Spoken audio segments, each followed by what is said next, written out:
Cambodian military police have opened fire on protesting garment workers in the capital, Phnom Penh, killing at least 3 people. 10 others are said to be badly injured.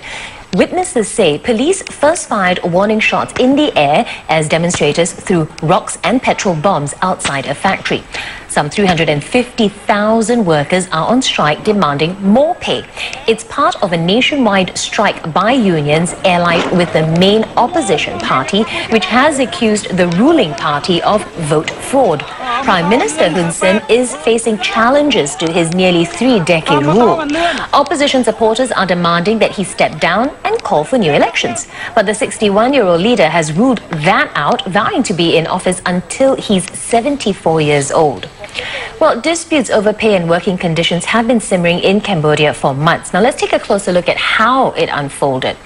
The garment industry forms the crux of Cambodia's economy. In 2012, it accounted for more than 80% of its exports. Big brands like Gap, Adidas and H&M are among the companies which outsource to Cambodia. So naturally, the industry is a major employer. But the cheap labor costs are precisely what's driving workers onto the streets. As labor strikes grew, the government offered to raise the monthly minimum wage from $80 to $100, but the workers insist on $160 at least. Well, the government says that amount is unsustainable. But the opposition is now courting these workers with promises of meeting their minimum wage demands. The Cambodian government was once credited with attracting investment to the country, but these strikes and rallies are now posing a rare challenge to Prime Minister Hun Sen.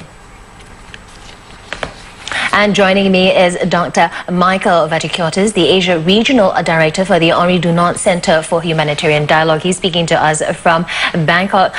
Dr. Vatikiotis, the opposition courting the garment workers. Now, do you think this is a wise strategy, or, has it actually forced the government to take a tougher stand against the strikers?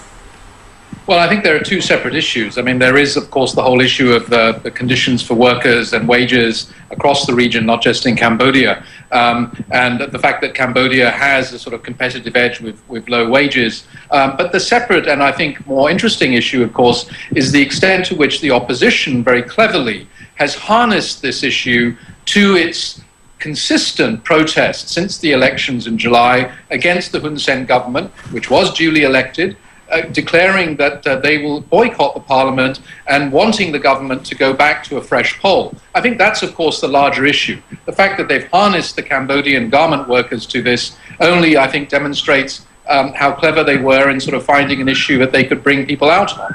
All right, but then saying that, how closely are the issues, of electoral processes and labor wages linked in the Cambodian political system?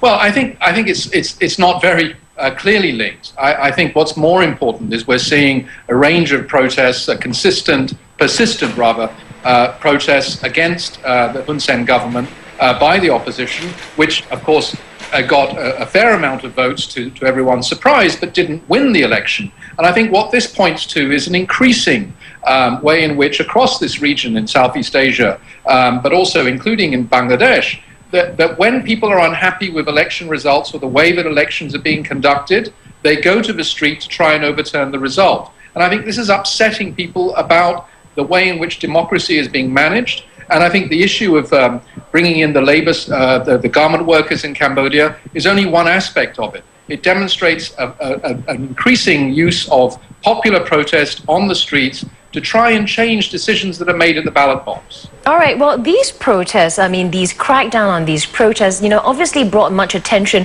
to the garment workers' plight. Are there calls for higher minimum wage legitimate? What are your thoughts on that?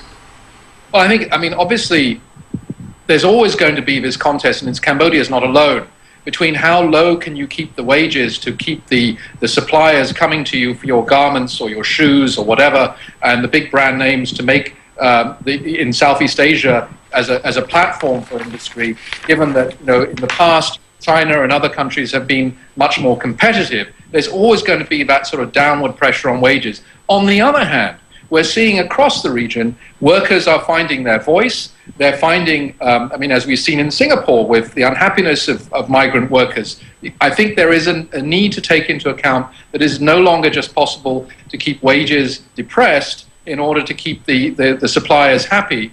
The workers are finding political avenues to register their protest. All right, well, but Dr. Vatikotis, tell us about the situation of human rights then in Cambodia, keeping in mind the current protests. Well, look, Cambodia has been under the rule of Hun Sen for almost 30 years. He's one of the longest, he is, I think, now the longest serving prime minister in ASEAN.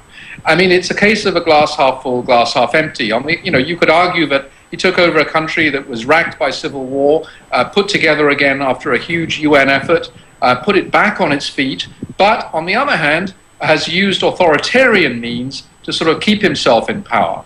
And I think that many people have regarded, at least until recently, that Hun Sen, even though he can be criticized for human rights his human rights record, and particularly for his, if you like, authoritarian style, the fact is that the country was stable, that people were being able to sort of build an economy. The economy was growing.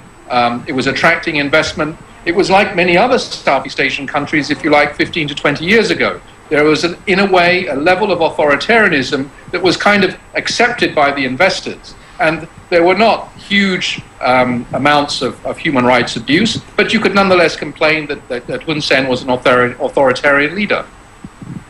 Thank you very much for your insights. I've been speaking to Dr. Michael Vatikotis, the Asia Regional Director for the Henri Dunant Center for Humanitarian Dialogue. He's been speaking to us from Bangkok.